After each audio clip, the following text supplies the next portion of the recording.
Inihayag na ng Manila Electric Company kung magkano ang dagdag singil na kanilang ipapatupad ngayong buwan. Ito'y bunsod pa rin ng generation charges na ipinatupad ng ilang power producers. Para sa detalye, may report si Dennis Cortez.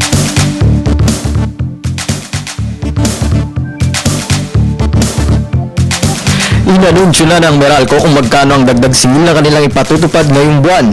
Ayon sa Manila Electric Company, tataas ng 36 na sentimos per kilowatt-hour ang generation charge sa mga power consumers. Ibig sabihin, sa bawat pagkonsumo ng 101 kilowatt-hour ng kuryente, 16 na piso at 16 na sentimos ang madadagdag sa inyong electric bills. Mahigit 6 na 30 pesos o 32 piso naman ang madadagdag sa kada 200 kWh na gamit sa kuryente. Kung lalagpas ng 400 kWh ang inyong electric bill, asahan na madadagdagan ng 64 pesos o higit pa ang kanilang sisingilin. Paliwanag ng Meralco, magtataas sila ng singil dahil sa price adjustment ng National Power Corporation.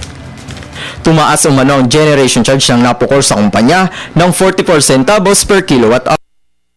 Ayon pa sa Meralco, mapupunta ang dagdag singil sa pagbabayad ng power suppliers tulad ng wholesale electricity spot market at independent power producers. Para sa Telebisyon ng Bayan, Dennis Cortez.